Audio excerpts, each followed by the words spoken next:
అందరికీ నమస్తే అండి. టీడీపీ జనసేన పొత్తులో భాగంగా ఒక కీలకమైన ముందడుగు పడినట్టుగా మనకి తెలుస్తోంది. మనకున్న అంతర్గత సోర్సుల ద్వారా పార్టీ సీట్లు పంపిణీ, రెండు పార్టీల మధ్య సీట్లు పంపిణీ ఒక కొలిక్కి వచ్చినట్టుగా మనకున్న సమాచారం.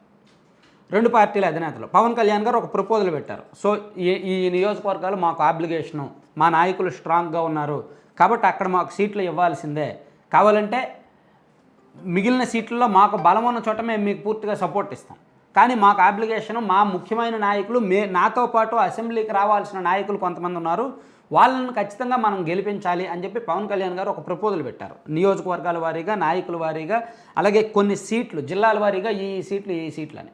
ఆ ప్రపోజల్కు చంద్రబాబు గారు ఫైనల్ చేశారు, ఓకే చెప్పారంట.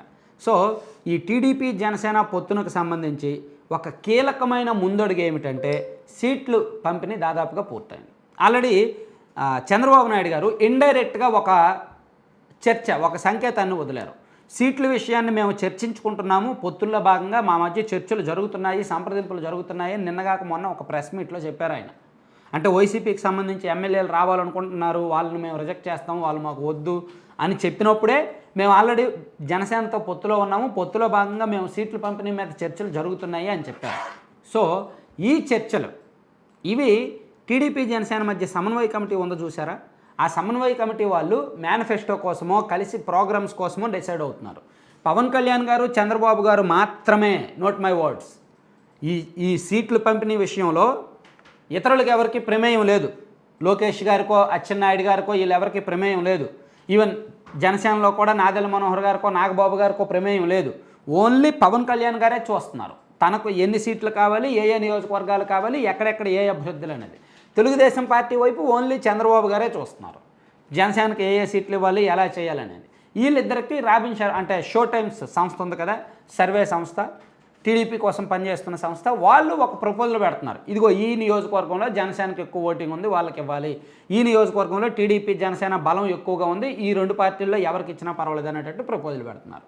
సో దీనికి సంబంధించి సీట్ల పంపిణీ దాదాపుగా కొలిక్కి వచ్చింది. అయితే ఒకటి గుర్తుపెట్టుకోవాలి, అప్పుడే ప్రకటించరు. ఇదిగో ఇది జనసేన సీటు, ఇది టీడీపీ సీటు, జనసేన పార్టీకి ఇన్ని సీట్లు అనేది అప్పుడే ప్రకటించరు.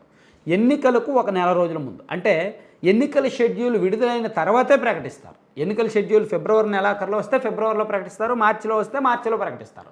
ఎందుకంటే ఇప్పుడే సీట్లు ప్రకటించిన కారణంగా ఇతర పార్టీల దెప్పి పొడుపులు ఎక్కువగా ఉంటాయి, విమర్శలు ఎక్కువగా ఉంటాయి, అలాగే నియోజకవర్గాల్లో ఇబ్బందులు ఎక్కువగా ఉంటాయి. సీట్లు ప్రకటించేలోగా ప్రతి నియోజకవర్గంలో కూడా ఆ కార్యకర్తలకు ఒక అంశాన్ని స్పష్టంగా తీసుకువెళ్తారు. సీటు ఎవరికిచ్చినా మీరు పనిచేయాలి, సీటు ఎవరికిచ్చినా మీరు పనిచేయాలి అనే ఒక పాయింట్ని విస్తృతంగా జనంలోకి తీసుకెళ్తారు. అది ఈ సమన్వయ కమిటీ లక్ష్యం. అలా అన్ని నియోజకవర్గాల్లో ఒక అభిప్రాయానికి వస్తారు. టీడీపీ వాళ్ళు, జనసేన వాళ్ళు బ్లైండ్గా ఒక అభిప్రాయానికి వస్తారు. ఈ సీటు ఎవరికైనా సరే మేము వాళ్ళని గెలిపిస్తామని ఒక అభిప్రాయాన్ని తీసుకొస్తారు. తద్వారా అది జనసేనకో టీడీపీకో ఇవ్వడానికి రెడీ అవుతున్నారు. సో ఒక 10 నుంచి 12 సీట్ల వరకు రెండు పార్టీల మధ్య కూడా హోరాహోరీ ఉంది. మాకు కావాలని రెండు పార్టీల వాళ్ళు అంటున్నారు. తాడేపల్లిగూడెం కానీ, తణుకు కానీ, భీమిలి కానీ, నెల్లిమర్ల కానీ, ఆళ్ళగడ్డ కానీ, ఇలా కొన్ని నియోజకవర్గాలు రెండు పార్టీల వాళ్ళు అడుగుతున్నారు.